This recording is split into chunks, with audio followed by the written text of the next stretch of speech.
It's a tour which, well, I believe is made for people who are equally fond of cycling, good cycling, challenging cycling sometimes, culture, history, landscape.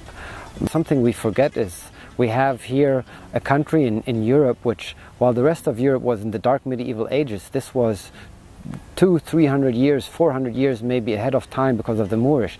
We have in Muslim Moorish influence in Spain, which ruled for 800 years here. Cities like Seville, Cordoba and Granada, there's nothing equal to that in the rest of Europe.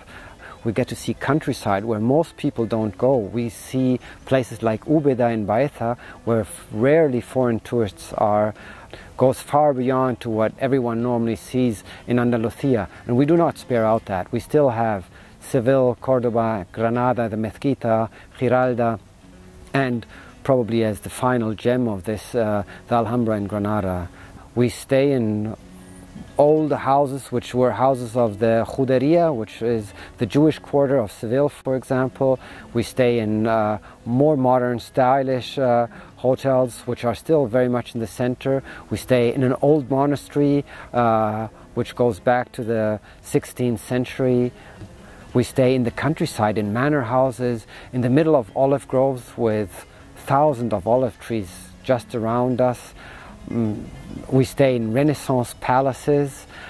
Most of these places should rather be a museum than a hotel where we are. That's, I think, one of these privileged feelings you have when you walk in and you think, I can spend a night or two in these places.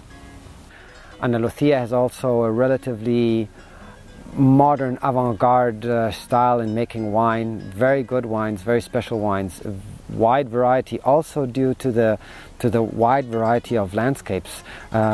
We have wines that grow maybe only 5 kilometers as the crow flies from the coast, but already on a level about 1,200 meters above sea level.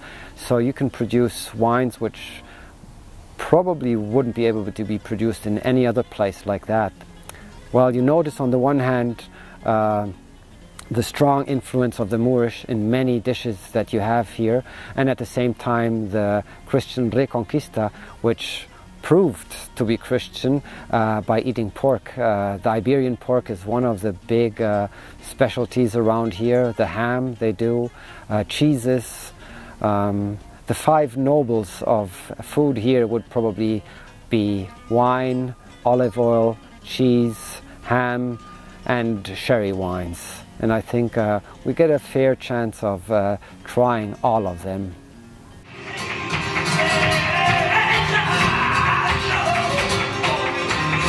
Flamenco also is an unbelievable expression of extremes in passion. Love and hate are so close to each other, and at the same time beauty and in the landscape you see it, the unbelievable beauty of some cities and palaces you see, and on the other hand the unlovely archaic hamlets of the countryside. This is what flamenco expresses best, and it doesn't even use words to do that. It's just the music and the dance. It's a beautiful trip in a beautiful, mysterious country. All of the rides, I think, have one thing in common. They are for me, they're spectacular. I think all the guides like this tour so much because you really feel a cyclist on this trip.